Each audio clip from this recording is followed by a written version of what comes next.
Today's sponsor of the Vision Quest podcast is 920 Hat Company. Leather patch hats are in, and 920 Hat Company is here to hook you up with your very own custom hat.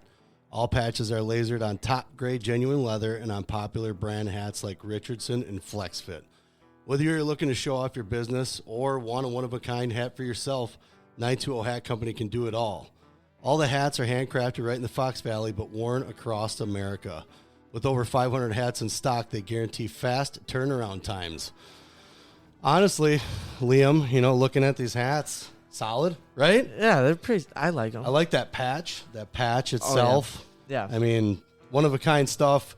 I know his name's Trevor. He does great work. He's actually gotten I think we got a knit hat coming. I think so, yeah. Yeah, we got that coming. So we're really excited to have these guys on board as a sponsor. So get down to check them out on Facebook. I believe they're on Instagram. Check them out, man. They got the best hats, I think, in the Fox Valley, if not in the state. Yes, sir. Yes, sir. So get down to 920 Hat Company on social media and check them out. All right, everyone. I just literally wrapped up a good hour, a little over an hour with Lucas Stelt. Because crazy. I love that guy. I love talking to him. But we, right now, are talking to someone who just got off of a tournament, a very large tournament in Midlands. We are speaking to runner-up Braxton Amos. Hey, dude, that tournament was pretty wild. Your turn was great, and then that finals match, like we were just talking about, that was crazy. That was, I want to say seven. We counted them, I think, but it sounded like it was like 7 overtimes. 7 overtimes they had to go through. Yeah, that's tiring. It's tiring. So you guys actually talked about it a little bit at the end, but I mean, in your brain, when you're going through that, you're like, okay, I got this one. Then you're like, okay, I got this one. You got to keep going. I mean, is that something you guys work on in the room too? When you got to deal with that kind of push, that kind of drive, just to get through a match, just to get through it. Yeah, I mean, the coaches train us pretty hard, especially. Not so much like right now in the training block that we're in, but like over the summer is being able to work through situations when we're exhausted. Okay. Sure. I would say our gas tank as a team is better than, most of the NCAAs. Yeah. You guys have improved a lot, man. That's just kind of how the culture is right now is, we might not be more skilled than you, but we're going to out hustle you and we're going to outwork you in the match. And most of the time that's enough to get the job done, It has been so far for a lot of you guys, man. I mean, you guys are almost all of you are cracking top 10. You know what I'm saying? So, I mean, that's huge. That's especially coming from where I would say where Wisconsin Badger Wrestling came from. And it's really started to climb. I mean, you guys are doing really well. Yeah. And a lot of people are making noise to where we could be the best Wisconsin team ever is what I keep hearing. Quite possibly. Yeah. So I've just started hearing that stuff because so when I was a kid, I grew up watching the Brands brothers, right? So everyone's eyes were on Iowa, things like that. And you heard about some of the Wisconsin guys, but you hear about you guys a lot, and it's not even just because of the coverage. It's because you guys are doing well. You're pushing through tournaments. You guys are beating, and it's not even tournaments. It's just the guys that you wind up against, and you're doing really well against these guys. So it's just a testament to the work ethic you guys have in the room too, But yeah. So, I mean, to get through that match though, it was fun. It got to the point though, where I didn't really know, when you start talking about at a high level, strategy obviously comes into play. Yeah. But after the 2 30-second ride out, you have the 2-minute overtime, and then you have a second ride out, 30-second ride out. I didn't know what happens after that. Like that's the longest I've usually seen. Yeah. Overtimes go. Yeah. In fact, I think you were in the kind of like in a crouched position. You're like looking at the ref, and you looked at your coaches, then you looked at the ref again. Yeah, like, I was kind of looking at them. What do we do? Don't get me wrong. Yeah. I will go as long as it needs to go for me to win. Just let me know what's up.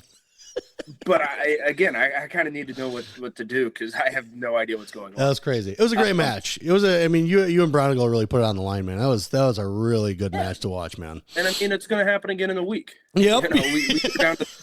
We have Penn State, and then we go down to their place. Yeah, and that'll be fun. Oh geez, we got Penn State on Friday, and them on Sunday. So I mean, it's going to be a fun weekend. Is that Penn State at home? Yeah. Ooh, yeah. sick. We got Penn State here at the Courthouse, and then yeah. How do so we talk about the field house. Now I'm already thinking about history as far as wrestling goes, and just wrestling in general. Let's talk about your history a little bit. You're from West Virginia, right? That's your home state? Yeah. Okay. Yeah. What city in West Virginia are you from? So I went to high school in a city called Parkersburg. Okay. I was born and raised, though, in a town of Mineral Wells. Okay. A little bit, 10, 15 minutes outside of Parkersburg. Okay. So did you start as a kid? Did you start wrestling as a kid, or was this something like a middle school kind of thing that you saw a flyer and you're like, oh, I'm going to try that sport out? So kind of both. I did see the flyer. Yeah. But I was 3. I was 3 years old whenever the wow. local club was passing out flyers at my daycare. And it's the last place I thought of going to put like a tournament flyer right? or something as daycare. Yeah. But I brought it home to my dad and my mom. I was like, hey, can I try this? Yeah, they really needed guys, man. Yeah. Sure. Like, why not? Yeah. And oh geez, fast forward 18 years and now we're sitting here at university. Right. Yeah. When you wrestled as a kid, I mean, was it a bit like, did you have like 20 kids in the club? Was it like 5 kids? And so, cause I mean, you did pretty well. I mean, so you had to have some kind of guys that really brought you up in the rooms that you were in.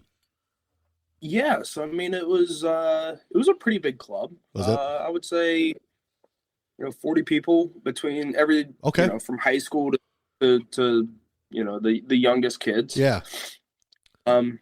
What's the name of that club? And oh geez, it was called the Junior Patriot Wrestling Club up until they had I don't know if it was a split or a merger. Okay. A couple years ago.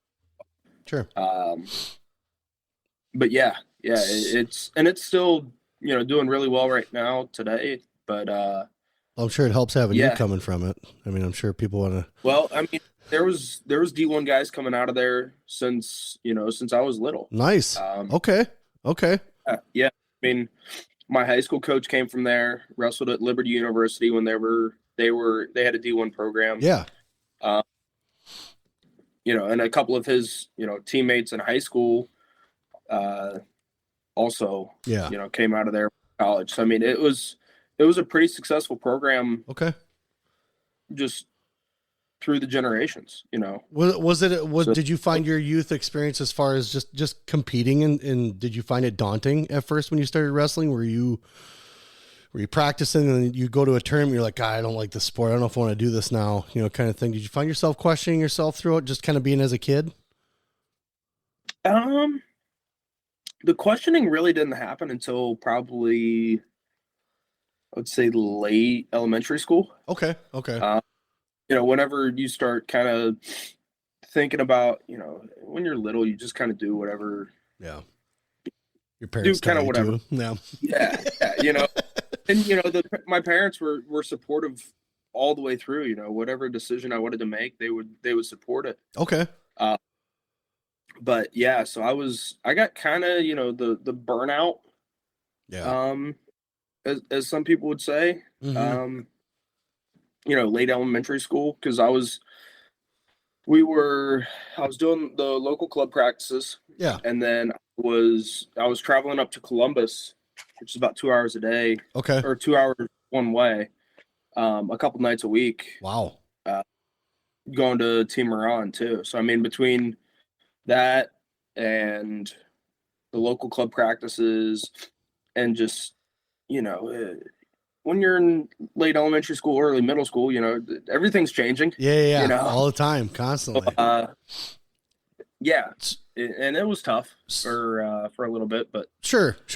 I mean, so with the competition side, were there kids that you remember? Like what was your favorite match you remember as a kid? Was it like your first win, or was it a kid that you've been trying to be for a while and you finally got it? What memory sticks out the most in your brain when it comes to the youth wrestling side? Oh geez, youth wrestling. Because that's what matters in youth wrestling is the memories, no records. Obviously, yeah, of course. Honestly, it's not even a win. It's a trip. Okay. So I was playing football whenever I was young too. Yeah. And so my dad and I were out in Amarillo, Texas at one of the Jack Roller. Okay. Tulsa, Reno, like one of those tournaments. Yeah. And I had a football game like the next day or whatever. Yeah. The flights in Amarillo got messed up. So, my dad and I are sitting there eating dinner and he's like, hey, I don't know if we can make it back for the football game. I was like, oh, come on. Like the team needs me. We should try to make this work. Yeah. And I was, how old I was then. But he goes, all right, let me look at, flights around. And like, neither of us knew how big Texas was. All right. Sure. So we drove through the night from Amarillo to Dallas. That's a far. Long ways. Yeah, neither of us knew that at first. No. I was probably in 4th or 5th grade. So I mean, sure, we're just coming on the cusp of GPS. Strong suit. Yeah. Yeah. That's and like phones really didn't have good GPS. Nope. At that point in time yet. Garmin or something like that. Yeah. Right. So that's funny. We that was my first all-nighter I ever pulled. Yeah. Which, as a kid, it's so cool to pull, an all-nighter or whatever. That's always a goal. Yeah. Now that I'm older, if I'm not in bed by 10, I'm upset. Does that apply for you, Liam? Are you a 10 o'clock better? No. No, not at all. Not yet. No, whereas Mom and I are like 9:30. If we're not in bed by 9:30, right. It's insane. Yeah.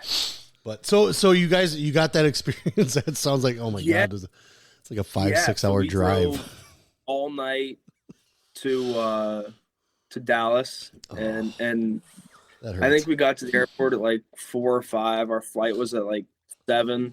Oh, you made that 2-hour window though. You got there. Oh yeah. No, we made it. That's cool. So did you guys get the flight, get back to play football? Yeah. We made it back. I played. Weren't you tired? Were you exhausted playing? Well, I slept on the plane. Oh, I suppose you got your 2-hour nap in that you needed. I mean, that's crazy. So I think we ended up between like the travel and everything, we ended up getting back like Saturday afternoon, night. Yeah. And I played on Sunday morning or whatever our games were. When I was, that's dedication. Man. You were concerned about your team at such a young age too. Like, no way, man, I got to get back for these guys. I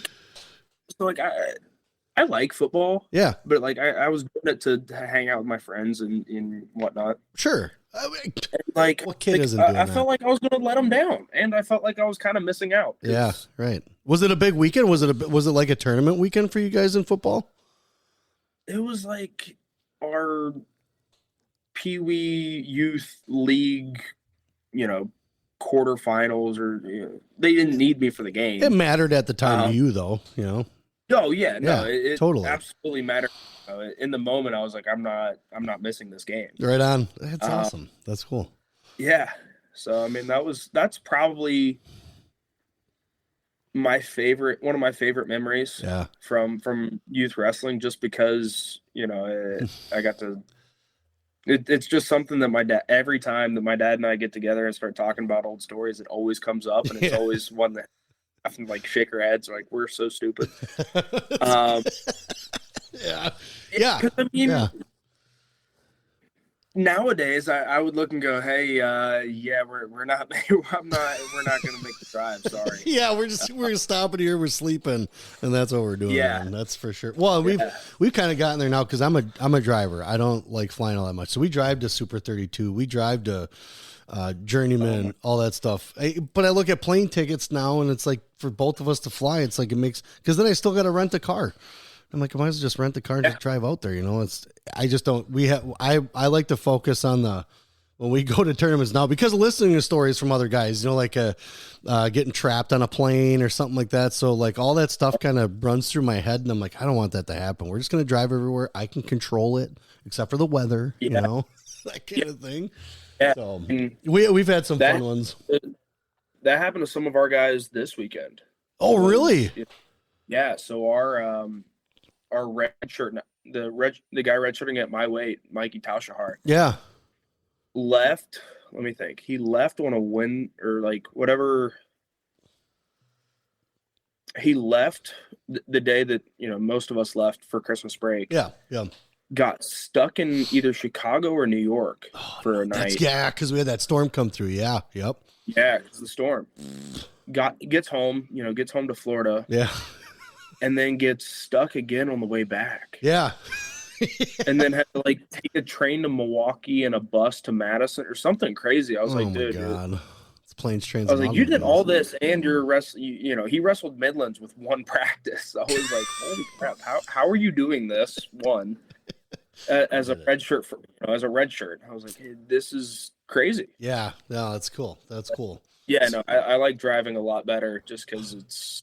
We see stuff too. I mean, you get to see the scenery. Oh yeah. So when we first went down to Super 32, I kind of took a route and it took us through West Virginia, through the top a little bit, and then we wind up down to Virginia, all this stuff. So we went through there, and I loved the drive. Like I loved the mountain scenery so to me, the Appalachian Mountains and the Rocky Mountains are completely different.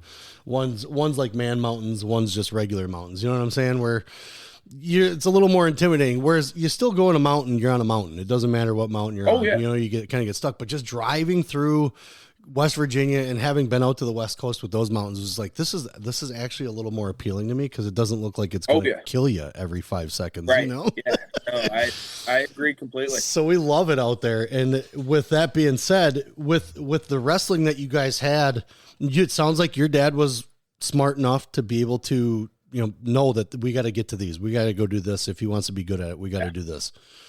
What's the distance? What's the farthest your parents ever took you for a tournament? How far did you guys go to travel for a tournament? Let me think. Driving. Yeah. Driving was Tulsa, I think. Was it? I don't think we never drove to Reno. Okay. We would fly to Reno, but we never drove to Reno. I think Tulsa would be. I'm trying to think. Yeah, probably Tulsa. I think everybody else cuts it off right at the plains though too, because who wants to drive through that? Just that flatness, just driving, especially driving through Illinois and Nebraska. Okay, no, even more. So it was me, Connor Doucette, and Dustin Plott, right? So I flew out there to hang out with those guys in high school, and they were both already committed to Oklahoma State. Yeah. And I was out there, just training and checking out Oklahoma because they were in my top 5. Yeah. And Dayton was wrestling. Who was he wrestling in Final X? Anyway, it was Final X Nebraska. Okay, yeah. I think it was Gilman. Wasn't it Gilman? I think it may have been Gilman. Yeah. But we got the bright idea of, hey, let's go to Final X in Lincoln. Okay. Again, all of us being high school idiots. Yeah. I love them to death. Grew up with them. Would do anything for those guys. Yeah. You have fun. But we all overestimated how our driving abilities were. How far it was. Yeah. Talk about just boring drive. How was that with was it 3 guys in the car? 3 high school guys in the car? I'm pretty sure it was just me, Connor, and Dustin, and we were just driving telling old. How old were you guys? Were you like 16, 17, 18 at the time? 17 or 18, I think. just driving. Yeah, and just driving. I think it was like either 6 or 8 hours. I think, it's just thinking about Liam right now because he can't drive yet, but he's got friends on his team that could drive. I think I could see you, maybe Grayson Clark, maybe one other guy probably doing a trip like that, but I couldn't imagine 3 guys, high school guys, being trapped in a car together that's that long when you didn't expect it to be that long either. Yeah, no, like, what do we do now? Because I think they asked one of the Oklahoma State guys, they're like, oh yeah, how far is this? They're like, oh, just a couple hours. And when you hear a couple hours, I think 2, 3. Yeah, that's what a couple is. Yeah. You knock that out real easy. Yeah. Not 8 hours, not something else. Yeah, that's funny. It was definitely, I mean, it was, again, just memories that they last. Every time any of us see each other, we laugh about. And I find that a lot with you guys, especially, the guys, especially now they're wrestling now, but I find that a lot with guys that it's not always about a wrestling tournament that they wrestled in or a match that they had that they remember the most. It's a lot of times it's the outside stuff that happened because of the sport. Absolutely. I mean, he spending time with your dad. That's, that was a big reason why I drive with him though, too. I mean, yeah, you can, flying, you're traveling in general together, but you're in a car. We slept at way stations. Like literally, I'll just lean the seat back. He's laying on the back. We put as much down in the back seat we can so he can sleep. And then I'm sleeping in a seat in a car at a way station because it's the experience, man. And then plus he gets to figure out how to wrestle after sleeping in a car for 5-6 hours and working all that out. So you're welcome. Not a problem. Yeah. I mean, it's when you go through that. So you're talking about how, as far as the high school wrestling was, how was the high school wrestling scene in West Virginia? How did that play out as far as you seeing how other high schools are? Did you have some really tough guys, or were you kind of in an area where you did have to branch? It's all right to say that because not every place, I mean, West Virginia high school wrestling's not the most competitive. Okay. Sure. The state, especially when I was coming through, the state had a bunch of really good guys. It was just none of us were the same weight. Sure. Yeah. I think my graduating class, had 4 or 5 Division I guys come out of it. So, I mean, okay. It was definitely good. It's just it's getting good kind of thing. Like it was starting to kind of really steamroll. And there's ups and downs. Yeah, for sure. But I mean, for perspective, the city of Columbus, Ohio, has more people than my entire state. It's very true. Right. Demographics. Or Madison and Milwaukee have if you take all of the wrestlers from Madison and Milwaukee and put them up against everybody in the state of West Virginia, I think it'd be competitive. Sure. Yeah. Right on. So with that being said, as far as how your high school career, things like that, as far as recruiting, are you still there? I think we lost him. This only happened once before. Where are you at? I'm not going to pause either because then it makes 2 different episodes. So we got to see what happened with Braxton here. He might text me. I know the Badgers have really good Wi-Fi in their dorms, but got to see what happened here. So we'll keep talking a little bit here while we figure this Braxton Amos thing out. It was pretty interesting that just the facts alone about he was back in. I'm going back in. Let's see if he's actually back in or not, though. Join now. All right. Are you there? Sorry about that. My Wi-Fi cut out. Yeah. No, you're good.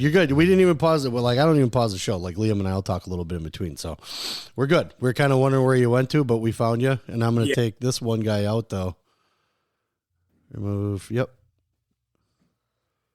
Fill out an abuse. I'm not going to fill out an abuse report on you. It's asking me if you were abusive on it. It's no, the Wi-Fi was abusive. If anything, was abusive. Yeah, but, so I love my apartment, but with there being 4 of us here, and with my laptop, my phone, my Xbox, DJ's laptop, phone, Xbox. Sure, it's all feeding all this stuff. Yeah. So, I started kind of asking a little bit about as far as the high school pieces. As far as you going through. And obviously you talk about demographics and how things, may have been slim competition when it comes to just high school. With that being said, though, when did you really start kind of traveling out of the state to get into, a little more competitive side of the sport? When did that really first start for you? I'm going to let you talk to Liam about that quick. I got to run out of here quick. Okay. Yeah. So That's why you're. Yeah, no, I think I started wrestling like national tournaments, Tulsa and whatnot, whenever I was like 6, 5, somewhere around there. So I mean, it was yeah. That's I mean, that's where we started off of wrestling, out of big tournaments, and then somewhere around that age, I started wrestling, more. At Team Moran, which is a pretty high level club in Columbus, which is, it's a tough club. A lot of really good guys came out of that club. Nick Lee, obviously everybody knows who Nick Lee is. His brother's at. So I mean, it was his son Carson's at Ohio State now. Nathan Dugan, who's at Princeton, Andy Garr, who's at Columbia. Oh, that's right. Yeah, it, and I know I'm forgetting guys. It's just those are the guys that I have seen recently. Yeah. Jake also at Princeton. The guys that I've seen, within the last couple weeks. Yeah. And those are, I mean, they're going to good programs, man. Yeah, they're definitely. Yeah. So you got some talent coming out of there for sure. Out of that core group, we have a ton of national tournament qualifiers, or NCAA tournament qualifiers. A ton of world teams, NCAA championships, senior world teams, guys beating, world medalists. It's that club is if you look at Moran's resume of guys that he's produced, it's crazy. And starting, I started wrestling the more higher level tournaments, realized that, hey, I really like this sport. So I kind of asked my parents, I was like, hey, can we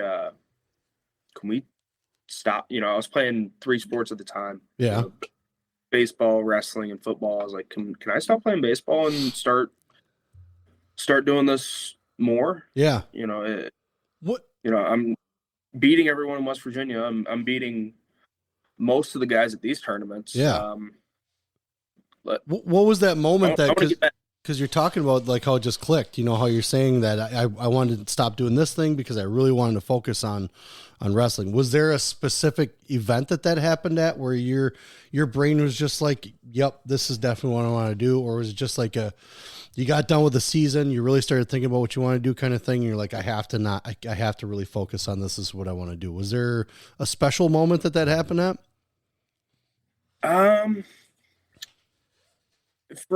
From what I remember, not really. From what my parents say, it was at I think it was at like Tulsa or Reno or something. Okay, one of those tournaments. I won my age bracket, nice. But I was like the old kid in my age bracket, and I turned and looked at my dad, and I was like, hey, how do you think I'm doing the age above, like with those kids right now wrestling, their finals? Yeah. He's like, honestly, probably not well, but sure. I think I was like 7 or 8. Yeah. And it was like the 10U or the 12U, yep. and there's a huge difference between an 8-year-old and a 10-year-old. Yeah. And a 10-year-old, 12-year-old. So, I mean, correct. Just maturity wise, it's a ton different. And then, as levels increase in maturity, the wrestling does too. Yep. And I was like, well, I don't really like baseball. Can I stop doing baseball and start training, year round? Yeah. To catch up to those kids. My dad's like, I never thought you would ask because I hate baseball. That's even better. That's cool. Yeah. So my dad's like, yeah, I think we can arrange that. Yeah. Nice. So yeah, that's kind of how that worked out. Yeah. And then from there, I mean, obviously, you quit baseball. You still kept football around, right? You were still playing football. Yeah. Did you think that with football around still, were you, I mean, as you obviously you dedicated more time to wrestling, were you thinking that you could do both of them, possibly going to college? I suppose you were kind of like 8 or 9 when you kind of made that switch over, but as you went along, were you thinking, or what, did you quit football at a certain time too? So I quit football in 5th grade. Oh man. you got that over with quick too, huh? Well, kind of. Yeah. But I stopped playing youth football whenever all my buddies went to middle school. Okay. Because they're like youth and middle school were split. Yeah. I think I was in 5th and they were in 6th, or something like that. Okay. And then so stopped playing then. Played football in 8th grade just for fun. Sure. Yeah. And then stopped playing football again. Yeah. And then came my senior year just because I was honest. I was bored. I was bored. You know, I Fargo was done. You know, it was obvious that I wasn't going to Who's Number One from talking to the Flow guys and just because there wasn't a matchup that they thought would sell. So I was like, all right, you know, sure. Marketing. Well, I'm bored. I can either sit around and do nothing, which for an 18 high school kid never turns out well. It's not good. Or I can play football, make some friends, and have fun. True. And you know, honestly, some of my best favorite high school memories are from that year of just that's cool screwing around with the guys in the locker room, or bus trips, or just random nonsense at football practice. So that. But I mean, I knew I wasn't going Division I to play football. Sure. You know, I'm not. Blue chip. I'm not 6', 260. Yeah. How tall are you? I think I'm 5'11". See, it's not a lot of whole lot of 6-footers in wrestling. He's got this dream of like, I'm gonna be 6-footer above. I'm still gonna weigh 170, 180 ish. I'm like, you're gonna be 5'10". You're gonna be 5'11". You're gonna be about 185 pounds when you get to your senior year, and that's it. I mean, we got there's a few 6-foot guys on the team right now. We have Judah, that's 6'3". It's a cradle king though. It's just and he's 170 pounds as a senior in high school, and he's 6'3". Yeah, it's a good time. So you get go ahead. I think DJ is 6 foot. I'm pretty sure Garrett is too. You know, there's a few guys on the team that are just a tad bit taller than me. Yeah. So I mean, there's a few. Yeah. Yeah, but they're probably they look like they actually could go into their weight class, not 6'3", 170 pounds. Yeah, you never know though. You never know. So heavyweights come in all shapes and sizes in high school. They do. That's correct, and we are seeing that right now. Some guys, come out of high school at 170 and end up being heavyweights. Yeah, that's right. Well, with his progression, I mean, we came into this, we moved from Oshkosh to Kaukauna, and he was 90. I think he was going to go into youth state at like 95 or 100 pounds. And COVID hit, and it was literally us just coming to check him into the middle school here, and they did a weight test. I want to say this was like 4 months after state was done. He weighed 125 pounds. And I'm like, what is going on? So I put him in a 15U tournament as a 12-year-old at 125 pounds. I said, here's what it's going to taste like, so get used to it. And then he had me step on the scale another year, and I was 152, and he goes, no, stop.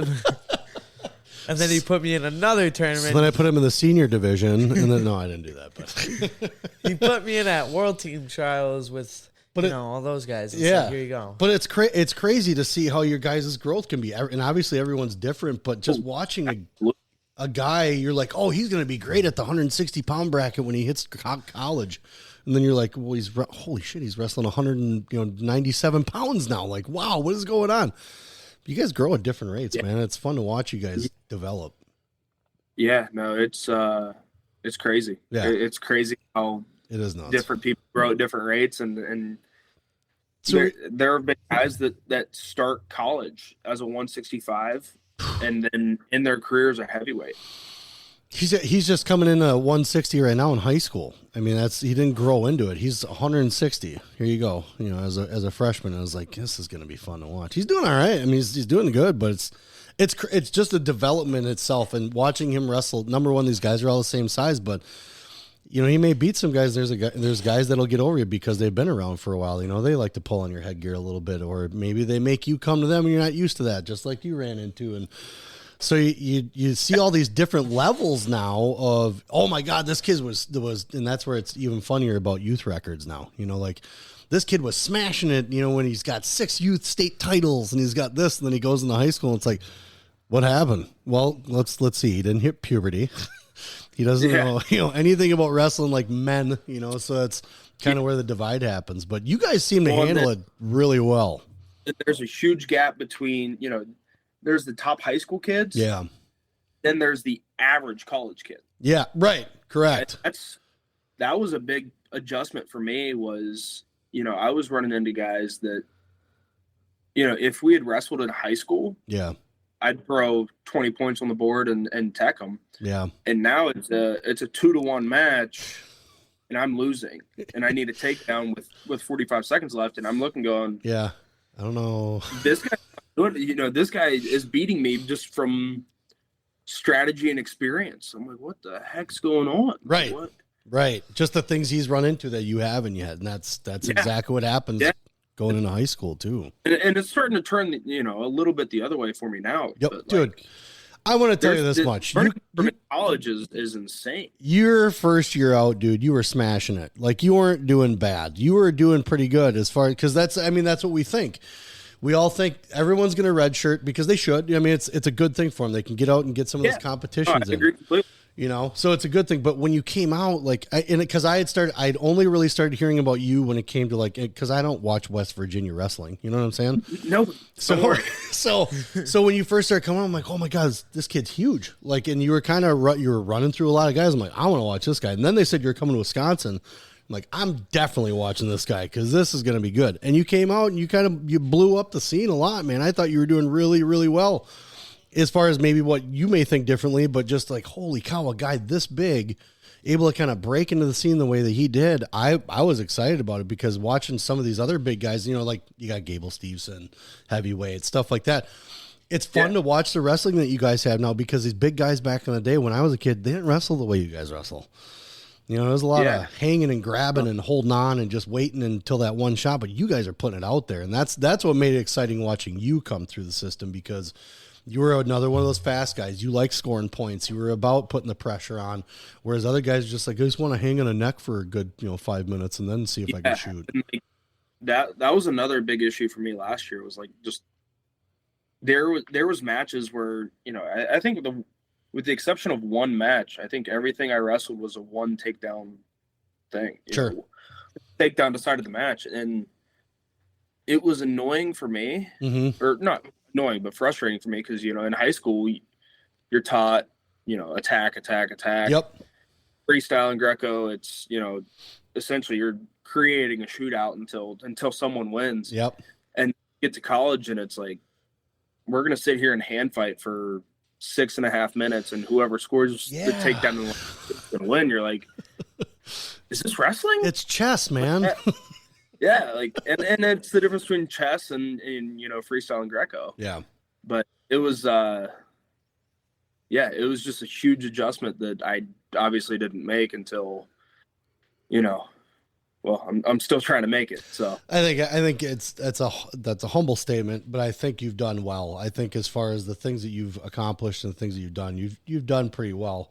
And that's, obviously with the work ethic you have and the things that you've been through and the competitions you put yourself through, it really shows. And plus you have to have talent. And I know that there are statements about talent as far as that can only get you so far, but you still need it. You got to have athletic ability. You got to have talent. You got to have drive.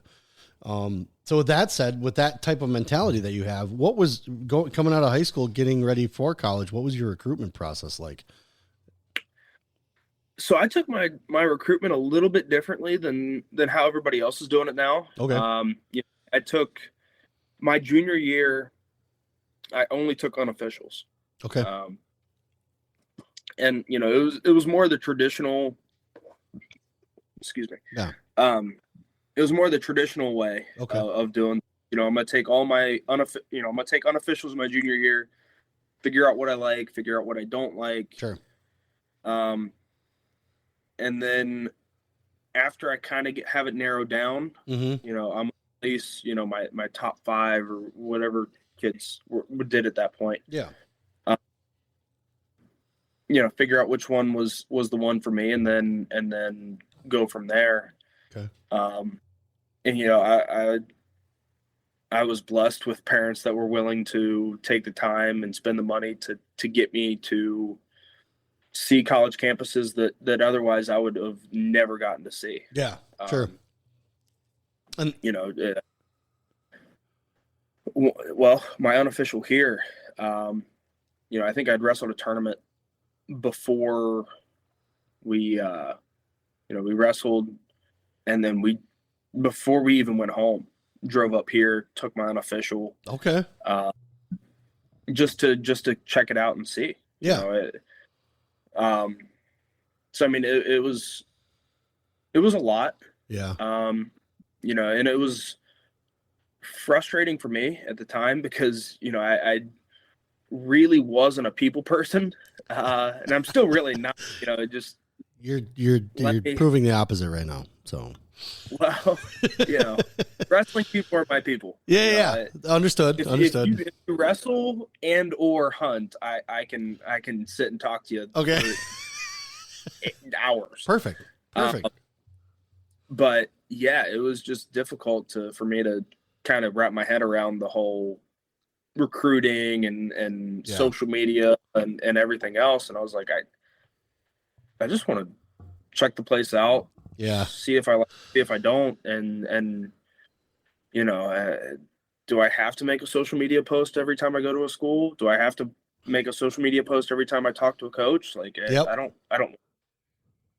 let me do my thing. I'll announce it when I'm ready. But so it was frustrating to kind of, keep up with everything else going on. Yeah. So, but ultimately it was a pretty easy decision at the end of the day. Once I got down to my final 5. What were your top 5? So my final 5 was Penn State, Oklahoma State, Virginia Tech, Penn State, Oklahoma State, Ohio State, Wisconsin, Virginia Tech. Okay. Wow. Yeah. Those 5.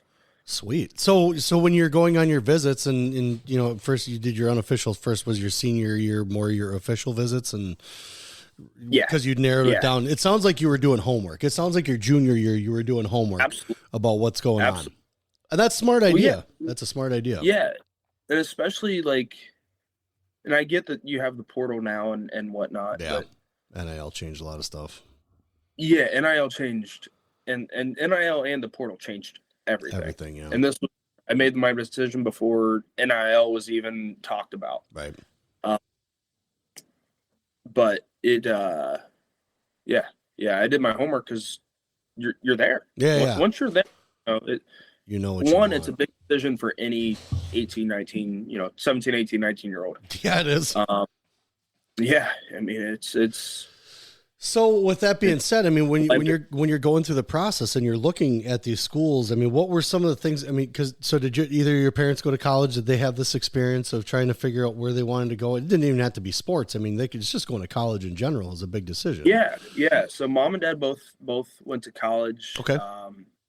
At a small school called Bethany College in West Virginia. That's where they met. Oh, okay. But yeah, they both went through kind of, struggles figuring out where they wanted to go and whatnot. Yeah. It's definitely not at the level of like recruitment and whatnot. Sure. Yeah. But they knew what the inside was going to look like once you got there. And they kind of probably had, and to me, and I stress this to Liam a lot, the education portion is obviously the thing you're looking at first, because you're going to those classes and you got to deal with those classes with the sports and things like that. So, with that being said, is your junior year kind of looking at some of these schools and kind of doing the homework that you're doing? Were your parents able to obviously education-wise guide you, like, this is what it's going to be like in a classroom? You need to remember this kind of thing. And did they tell you too? I mean, so we talked to Jamie Nelson, this guy up in Minnesota. Were you kind of schooled on you got to like your environment? You have to like this. You got to like the RTC, things like that. Were you kind of all learning that together then as you went along through the process? Yeah, I mean, yes and no. Okay. Again, the club I came from had a bunch of really good guys that had already gone to college. Okay. Okay. Nick Lee already in state. By the time I was getting recruited, yeah. By the time I was really in high school, okay. Those guys, there had already been guys that left Moran to go to college, and our parents kept in touch and whatnot. So my parents kind of knew what was going to happen, and kind of how it worked. So I mean, they kind of had some idea. Okay. You're just kind of learning all together, kind of at the same time. Yeah, but also at the same time, it was kind of like eye-opening to just how to the business side of college. Yeah. And a lot of people don't understand until they're actually in it. Mm-hmm. Everybody can agree that, college sports is a business because football and basketball and whatnot, but like, it's still, even at the wrestling and other, not, headline, $200 million a year sports, right? It's still a business at the end of the day. It's still a family. Yep. And culture and everything's still important. But well, they're selling. If you're not producing, there's going to be tough conversations. Yeah. But it was. We learned together. It's good. And it was kind of a bonding experience for my parents and I, because there was good calls and bad calls made on our part that that we all laugh about. Yeah. Oh yeah, for sure. Yeah. So when you guys go through that process and you're learning all these things, you go to these schools. What were some of the big things that turned you off? About good, like, and it's not, you don't even have to be school specific, but I mean, was one campus was like this, and I just didn't like that, and one campus was. What were some of the preferences you noticed yourself kind of needling away at as you're looking at these colleges? My main things was academics, obviously. Yep. Because especially here, at Wisconsin, mm-hmm. You get a degree from Wisconsin, you can get a job pretty much anywhere. Just about anywhere in the country. Yeah. Yeah. It beats Ivy Leagues. Yep. And in a lot of degrees that matter. Yeah. Right. Every school is going to have that one, that one track that everybody gets thrown into just because they want to get a piece of paper. Right. But, when it comes to meaningful degrees, Wisconsin is up there with everyone. With the Harvard, it's crazy. Yep. I mean, that was a huge turn on, turn off for me was how good are your academics? Yep. Because if I break my back wrestling, I can't wrestle. What do you got after that? I can't get a job, Exactly. And I want to do this my entire life, but mm-hmm. Things happen. I would like to be able to provide for myself and my family if I can. Correct. Team culture was a big one for me too. Okay. Just how I fit into the team and how much I like the guys. Yeah. And I'm trying to think. Geez, this was 4 or 5 years ago now. You haven't been hitting the head that many times, have you? What's up? You haven't been hitting the head that many times yet, have you, in 4 or 5 years? No, but transparency with the coaches was another big one. Okay. Yeah. And I mean, I didn't need to know the state, the state secrets or whatnot. Sure. But just kind of what they expected of me, what their, what they thought I could achieve would be. Yeah. A big one for me was, will you support Greco? Because, you don't hear that a lot. Everybody says that they love wrestling. Everybody says that they will support, their athlete. Yep. Until it's time for, either the university or their RTC to cut a check for you to go overseas and train for Greco. Yep. Or overseas and compete for Greco. We just talked about that today. Yeah. Yeah. And I'm sure that Lucas probably has a lot stronger opinions on it than I do. I love Lucas, but he's a good dude. Man, he is fired up, dude. Yes. and Wisconsin was one that stepped up to the plate and said, not only will we support it, we'll go actively try to get you training partners. Wow. When it's time for you to compete. That's cool. That's better than anybody else said. So yeah, plus one for you to do. And, their relationships with people around the country to make sure that whatever I need from the freestyle Greco side gets taken care of, whether it's USA Wrestling or Sunkist or Spartan or and they're gonna make it happen. Okay. With whatever I needed. And some coaches said that for the freestyle side. Mm-hmm. Because I still want to do both. Okay. Even this day. But they were a little hesitant when I brought up Greco. Which is kind of understandable, but at the same time, I'm one dude, man. Hey, I'm willing to put in the work. Yeah.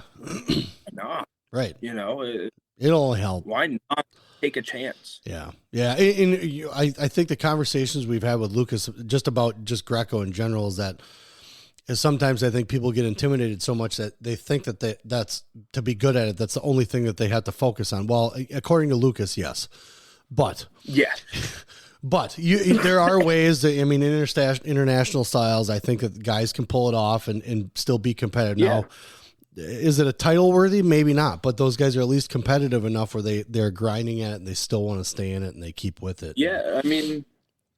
And this might be out of pocket. And if it offends anyone, I'm sorry, but whatever, I think the college, if we could get more college athletes involved, college Division I level guys,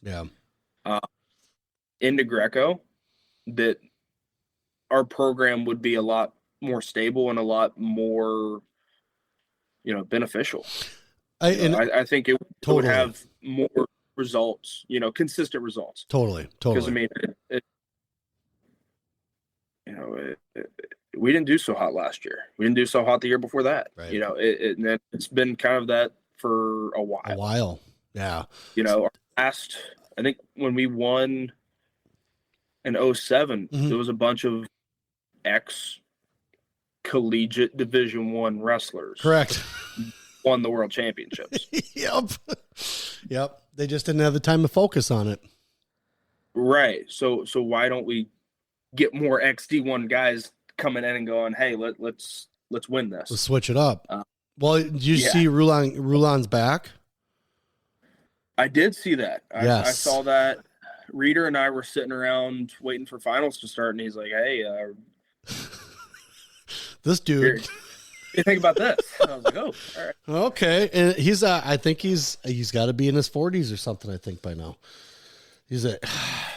So it's and going to look that up. What's that? Yeah, I definitely. Look up how old one is. So we've always had Liam train Greco, no matter what, just because it makes your other styles better. And we've made Lucas aware of that. We've told Lucas that we're bringing him here to make his freestyle better, to make his folk style better, hand fighting, upper body, all that stuff. I said, I've always known the benefits of it.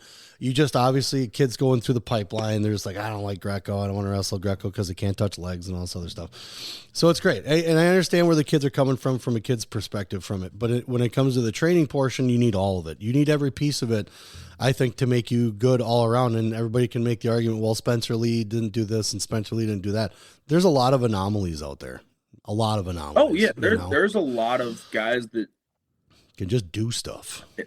Yeah. Yeah. Yeah. There are guys on my team that they do stuff, and I look and go, I don't know how he does this. Right. It's impressive. Right. I just don't know how. I don't know how. I think Barnett's probably one of those guys. I want to say that he's probably one of those guys that's in a wrestling room that he's just pulling stuff off sometimes that you're like, well, I mean, huh? You have Barnett, you have Gross. Yep. Lamont, Nicolar. Yep. DJ. Nicolar DJ, Rivera, yeah. DJ last year was doing stuff, and like all of us look and go, if that was anyone else, guys would have him dead to rights. Yep. DJ would do, he came some DJs. He just exploded onto the scene. DJ's been nailing it. Yeah. Yeah. No. And yeah. So Liam, you've been hearing a lot about like high school wrestling and recruiting and stuff. Like, what do you have any kind of inquiries about any of it out there? No, not really. It's kind of just I've heard a lot of stories. So I mean, I can kind of put the pieces together. Yeah, they're starting to kind of add up a little more now. Yeah. I think that having you guys, especially now, that's the other question is coming up and starting in college and coaching. Do you notice a different style? And every coach is just different. But from a high school to a college style of wrestling, did you notice a big difference of how coaching is, how the coaching side of how your coaches now approach you versus how your coaches before approached you? Or was that a decision that you made during the recruiting process because you liked how these guys coached? Yeah. So so like I said, I grew up with Moran coaching me for the most part. Mm-hmm. And he was a very upfront, in your face. Okay. Not, whatever he said is what he said. And if it hurts your feelings, you could either deal with it or get out. Yeah. Yeah. And I like that, that's honestly what I need to be, to reach my goals. That's what I thought I needed and what I still think I need. Yep. And, Bono and Rita are very much like that. Yeah, very, you don't look and think, wonder what they're thinking. Odds are that if they need to say something to you, they're going to say it. For sure. For sure. And I love that. I still love that. Yeah. And it's, I like that style of coaching. I saw some coaches in my recruiting process that are like the CEO head coach. Yeah. That, kind of hands off, I'm going to let my assistants do their jobs. Okay. Yeah. I'm going to fundraise and do, all the other scheduling stuff. Work and the dog and pony show of, boosters and whatnot. Yep. And, there's some people that do a little bit of both. Sure. You like the intense. I like we're going to push you and make you either one of the hardest wrestlers in the country, or you're going to break and quit. Yeah. Yeah, for sure. So, like that. And I've seen both of those happen. Yep. And it's kind of how that works is to be able to push at a very high level. Some people can take it and some people can't. Yeah. So when you first started in college, when you were wrestling, what was it? What was your number? What was your first match in college wrestling? This was 4 years ago. What was your first match ever? I can't remember that. First match of college was last year. Our home duel against Buffalo was my first college duel, or was my first college match. Really? Yeah. Okay. Why am I confused by this? This is, I feel like you were your first. So I graduated in 2020 and then took a gap year. Oh, yeah. Okay. That throws people off a lot. So instead of a COVID year, I took the gap year. Okay. And I was still up here training, living, working. Yeah. I was just doing freestyle and Greco. So does the education system allow for, is that part of something that you can decide like with a degree or whatever it is? How does that work out? So unfortunately I had to, I unenrolled. Okay. I deferred enrollment. Okay. I was on my own, the RTC couldn't support me because I was now a recruit again. Okay. Technically. Yeah. Yeah. Whatever that is. Yeah. And I mean, if NIL had been a thing, 6 months earlier or a year earlier, however much it was, yeah, we could, there's plenty of rules and plenty of ways to support you. Right. Without breaking any rules, but okay. It was kind of the rules that we had to play by. So that was your first competition then was last year in a duel. Yeah. So when you got to that, you were prepared for this already. You'd been wrestling in the room or whatever. You practiced with guys too. Thought so. Ooh. We thought so. Okay. So tell us what happened. I mean, obviously, you know, I won my first couple matches of college, and then, you know, I would drop a match here or there at first, and then by the time we got to the 10 season, I was losing a good amount, and then we got to the Big Ten tournament, and I took, what did I take? 10th? Yeah. That's all right. Something like that, you know? And then I went 1 and 2 at nationals. So, I mean, I had a bunch of other stuff going on. Sure. You know, Yep. But it was definitely not, I was definitely not as ready as I thought I was. You know, life gave me a good dose of, you still have a lot of growing up to do, and think you're tough. Here you go. Here's the keys. Try tough out. Yeah. Yeah. I mean, go ahead. And I think I'm a better person for it. You know, I think I'm a better, you know, coach, teammate, father one day. You know, I think I'm better for it. But it sucked. It sucked a lot. Some growth period there. Well, and so because I said to you in the very beginning that you're doing really well. You have to understand though too that I know not every athlete thinks how they did things was really well, but I also see the transition now, just not only from a middle school to a high school, but high school to college. And it's a big transition. It's not, I mean, so you're coming from a middle school kid to wrestling guys that are almost men, close to men, right? In high school to high school, going to college, you're wrestling men. You're wrestling guys that are in their 20s. They've been, who knows? They could be practicing MMA off to the side for all you know. You don't know what they have going on, you know?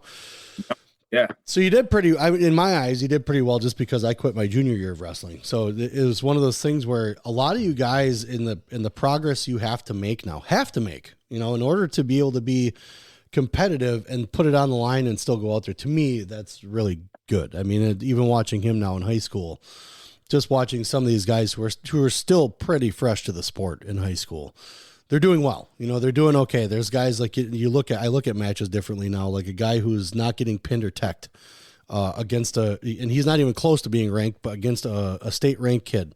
I'm high-fiving that kid because it's like, hey, that's a win, dude. Well done. Everybody thought you were going to get smoked. So seeing the progress that you guys have made and that you do make even today is huge. And I think it's a test to some of the kids that are watching you too, that I'm doing this because he did this. I'm doing this because he did this. And you see their progress and it's like, okay, you guys have a pretty positive attitude. I mean, you're talking to me after, you know, coming out of Midlands, you went to recovery quick this morning and you're talking to me after. I wouldn't want to talk to someone after I lost something. That's kind of how pissy I got about stuff, you know? But yeah, I mean, I'm happy you didn't talk to me, you know, 30 minutes after the match. Understood. You know, there was some choice words and some frustration. Sure. But, you know, and I learned this a lot last year is, you know, I look outside, the sun's up. Yep. You know, I'm healthy. Mm-hmm. My family's healthy. Yeah. You know, I still have a roof over my head. Mm-hmm. You know, it's not the end of the world. And you know, honestly, and talking to my coaches, you know, I would rather lose and, you know, overtime number, you know, whatever, yeah, right now in December, mm-hmm. and know what I need to work on. Yep. Then it bite me and either cost me a trip to the national tournament at Big Tens, or leave me crying in a hotel room in March. Yeah, sure. You know, because I've had both of those happen. It's not a fun experience. Nope. You know, I would rather take the loss to, you know, yesterday and deal with the consequences right now. Yep. And you know, we have practice tomorrow morning. We know what I need to work on now for the next, you know, right. I'm you know, going in and doing film after we get off of here. Yep. For Penn State and watching my match from last night. Yeah. You know, it's just part of growing up is, you know, you're going to get punched in the face and you got to deal with it. Yeah. And we were at a youth tournament. I was talking to Lucas about this, just watching like parents' reactions to the kids and things like that there's so much pressure now put on a lot of youth wrestlers as far as how their parents are and things like that. And standing next to some of these kids that I was helping coach, I said, if they took a loss, like this is work. What you're at right now is work, because the big thing especially to the kids, is state at the end of the year. That's what they care about. Yeah. This is all work. So the tournaments and stuff like that you're doing in between, where everybody's talking about state this, regional that, state this, and that's the stuff that matters to the kids, matters to the parents too. But at the same point, though, these kids need to realize that you getting a trophy at this tournament, the trophy is probably pretty cool. He had this quest for a belt at one of the tournaments, so we went there and got that done, kind of thing. But the kids care more about that stuff than the parents should, and it's kind of turning a little more where the parents care more about it. The kids could just realize that these are just tests before the actual thing at the end of state, or like you said, NCAAs.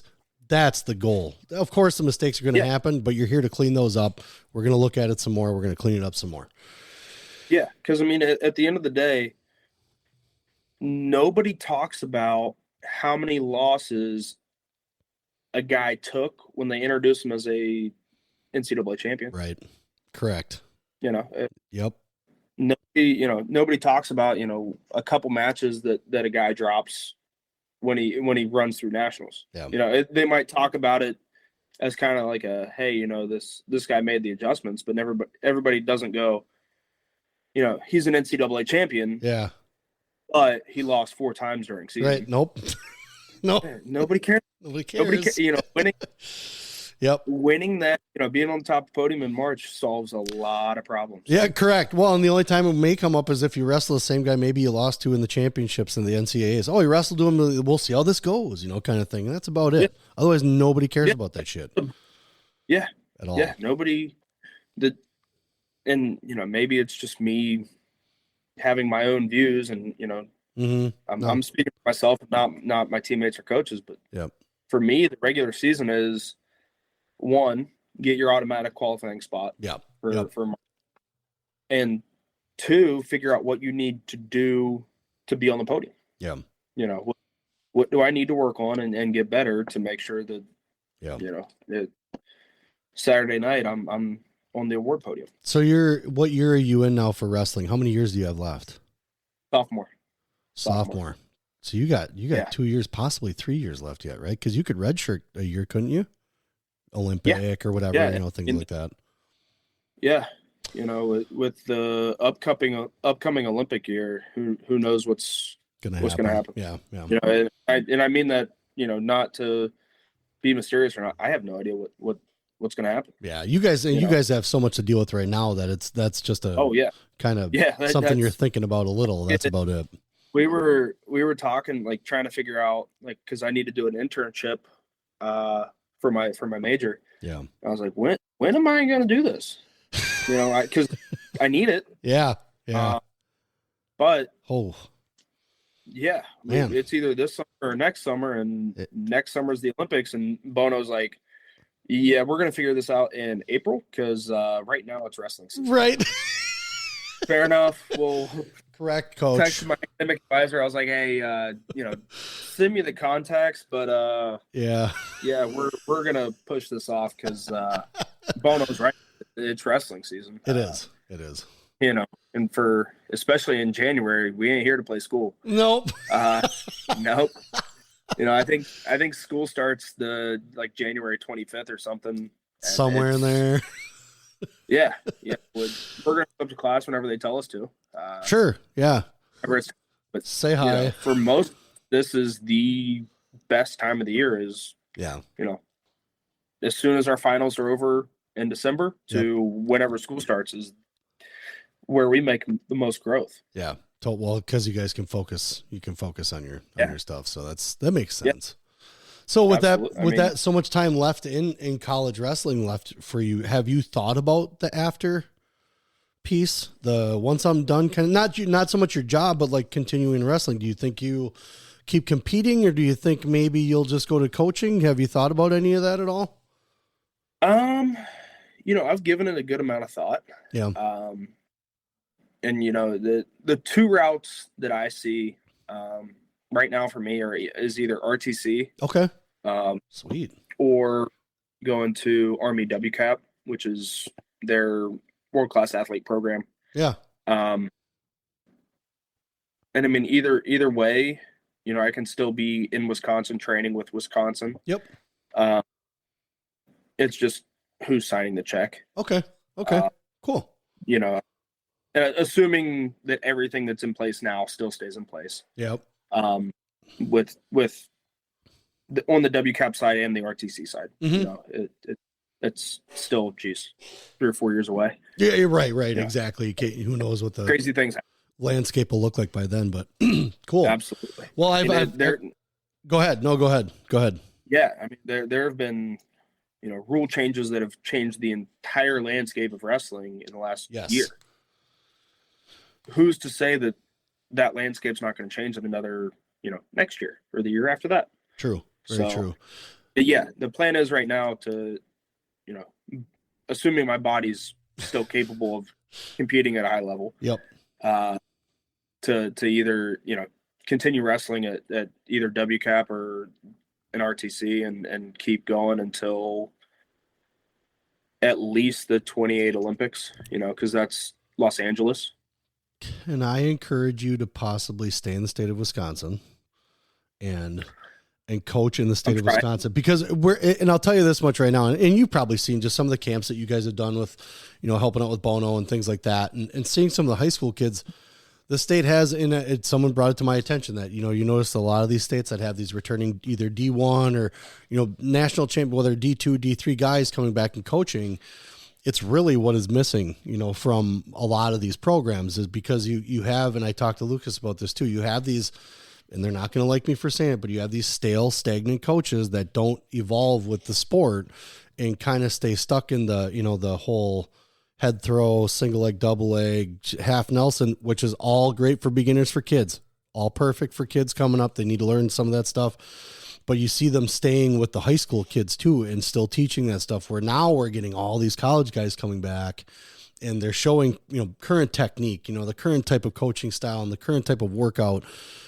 We need guys like you to come back and stay here. And I know you're a West Virginia guy, but it's like, oh man, if we could just, because you're a Greco guy too. And yeah, that's another thing that because we're kind of a Greco state and where people just don't like Greco, but we're also pretty extensive when it comes to, like, when people want to stick with something, they stick with it. And we need good guys like you to stick around here and bring it back. Hopefully Barnett does the same thing. I'm hoping he can bring something back to either the Fox Valley. And I mean, there's a lot of native Wisconsin guys on the team. Yep. Who, you know, I'm not going to throw names out because, you know, again, plans change. Yep. Correct. Girlfriends, fiancés have other plans. That, you know, it kind of changes other plans for guys. Sure. But there's a lot of us that look and go, you know, am I going to be a school teacher and coach high school wrestling? Probably not. Sure. Am I going to be, you know, using my degree or the networks that I've created through Wisconsin and, you know, hopefully making a lot of money and coach a club? Yep. Yeah, why not? Why not? You know, why not? And again, if we're still able to wrestle, because college wrestling, you know, newsflash, it's tough. Our bodies hurt, you know. A lot. There's a reason that we create a list of, like, hey, whenever I'm done wrestling, we need to get, you know, X, Y, and Z checked out. Yeah. It hurts a lot. It's just I want to compete more than I want to get it checked. Yep. You're right. And it's like for everybody. Yeah. That's not just a me thing. That's a top to bottom nationwide. Like, there are guys that love the fight more than they like the.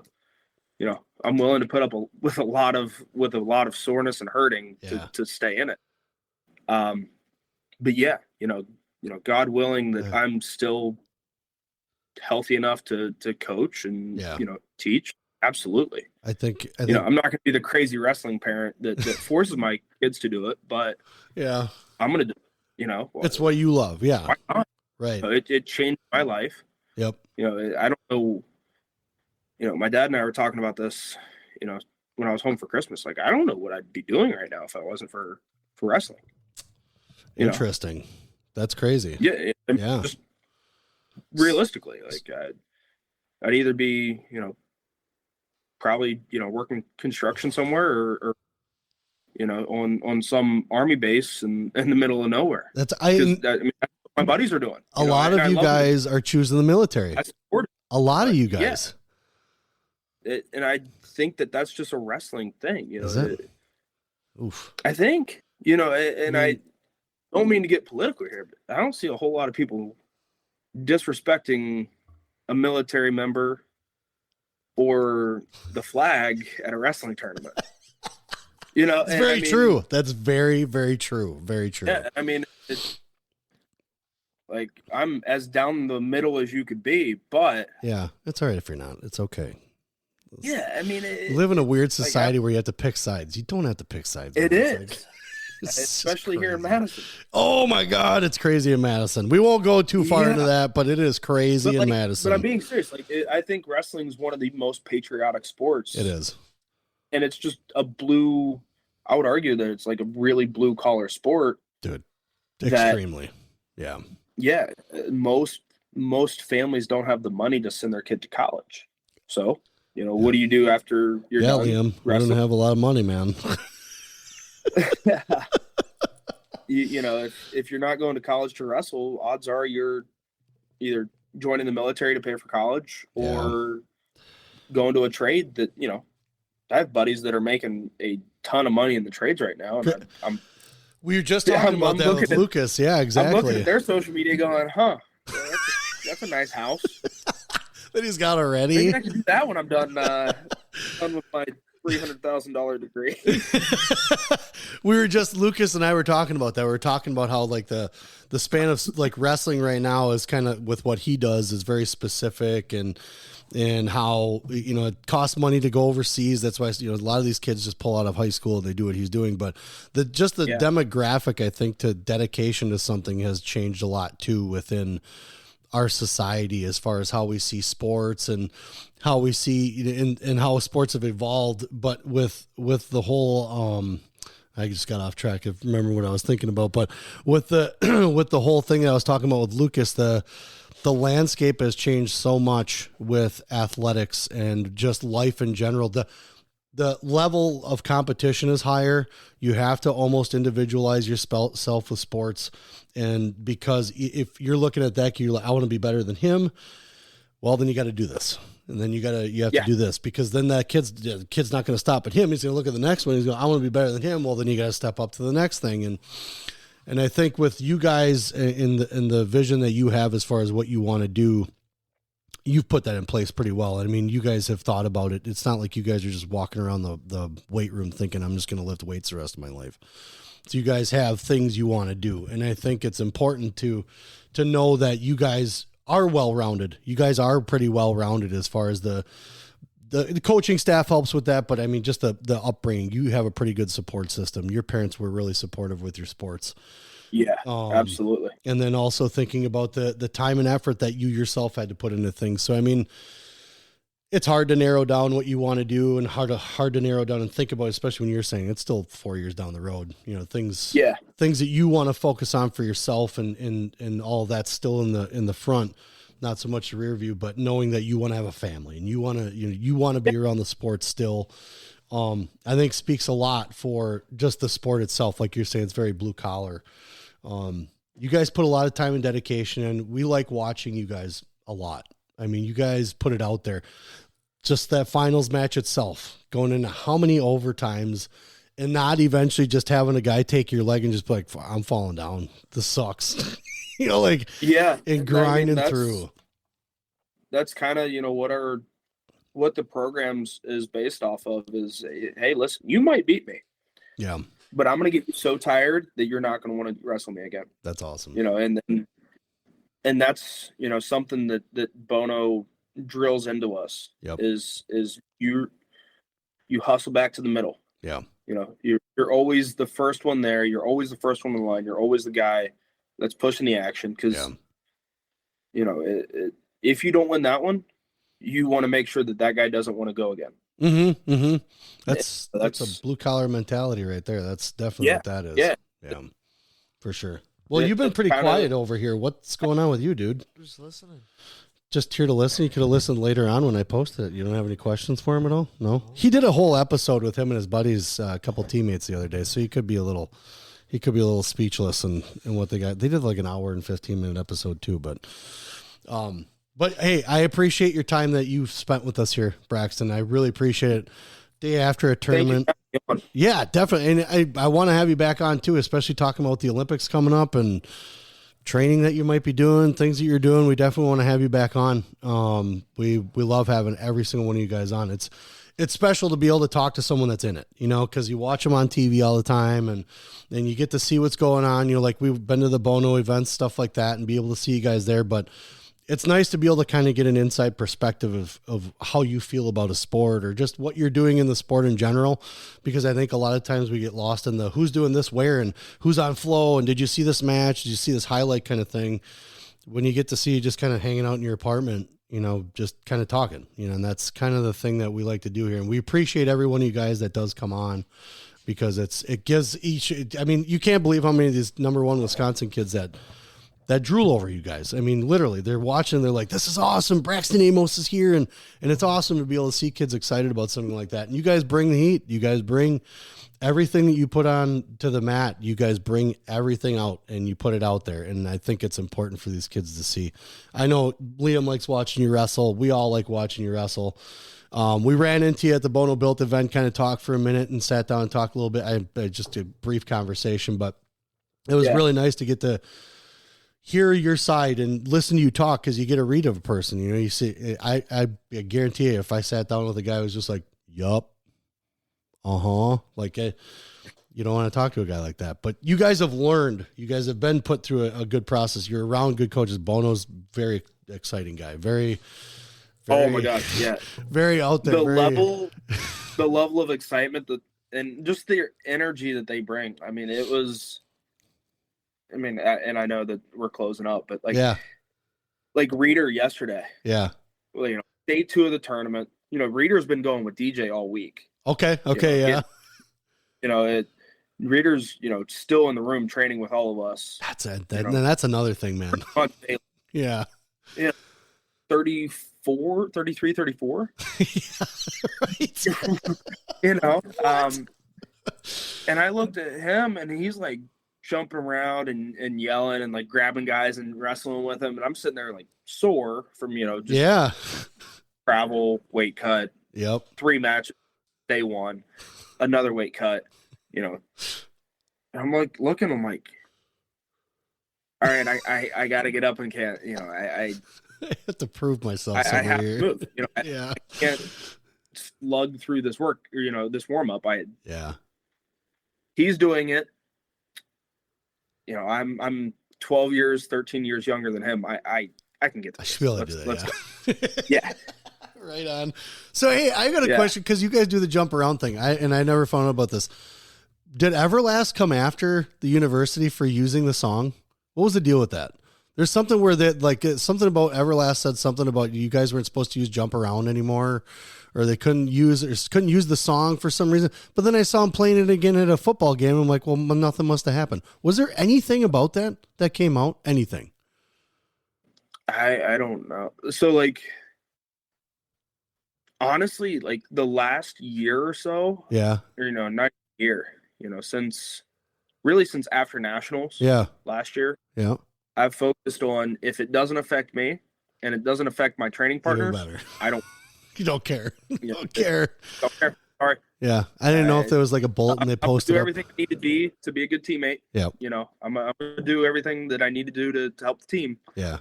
But I just all that outside noise shit. Don't care. Yeah, it's. I can appreciate that. It's tough to not want to be like curious and see what's going on places, but it's just life is a lot simpler whenever you just ignore everything else right now. Yeah, it wasn't crucial. I was just kind of curious because I was wondering the same thing because they weren't playing it at the duels there for a while. That's what I was like, what's going on? And then someone's like, oh yeah, Everlast said they can't play it anymore. I was like, that's funny. I don't really remember hearing anything about that. But it was the House of Pain song though, wasn't it? Yeah. Well, Everlast was the head dude of House of Pain. Oh, was it? Okay. Yeah. So but he's really the only one that's out there. Yeah. House of Pain. That was my era. But, that was my. When real rap existed, not mumble rap and all that other stuff. But. Absolutely. Hey, listen, I